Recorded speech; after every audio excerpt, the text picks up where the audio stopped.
This looks like a good place to sample.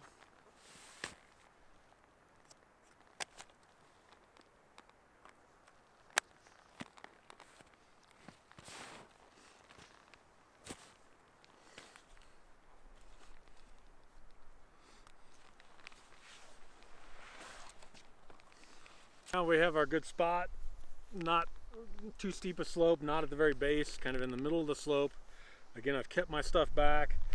I can reach in, pull up my sampling equipment. And again, I'm going to sample out here away from anything I've contaminated.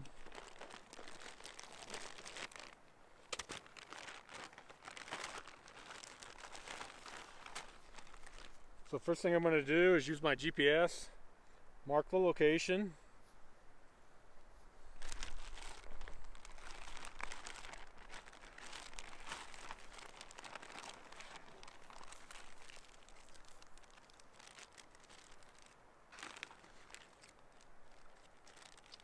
Got my two bags. One's I've written down the number, so I've got the surface and the subsurface for Mount Baker. Now I'm going to use the surface snow to contaminate my hands. I'm going to use the surface snow to contaminate my ruler. I'm going to use my ruler, and we're going to take a 12-inch. So I'm going to lay the ruler down and cut one side, cut myself a square, so roughly 30 centimeters or 12 inches is going to be my sampling area. So I'm going to take my pre-marked surface bag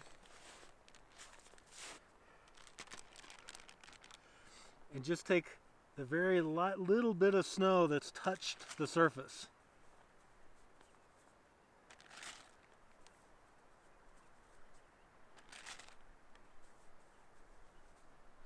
But I want to get everything that's touched the surface over this sample site.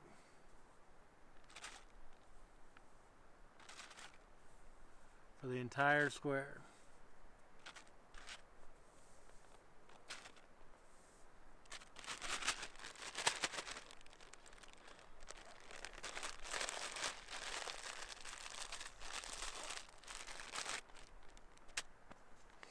So now with the subsurface, what I usually do is just go ahead and rake it clean a little bit.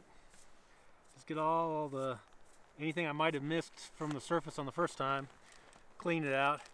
And then I just want to get the next 2 inches roughly. And I don't have to get everything there, I'm just going to fill the bag.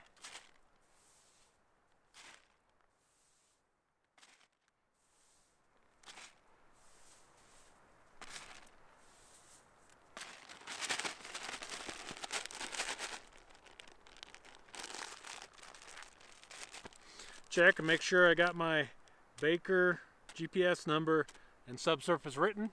I'm good to go.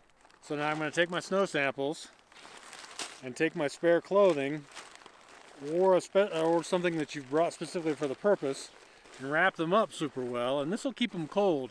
That way they will stay frozen until we get back out. And it's every time I take more samples, I can just keep adding them to it so that each one keeps the other one cold, and we can put more clothes on as we get a bigger bundle. And then just put it into my pack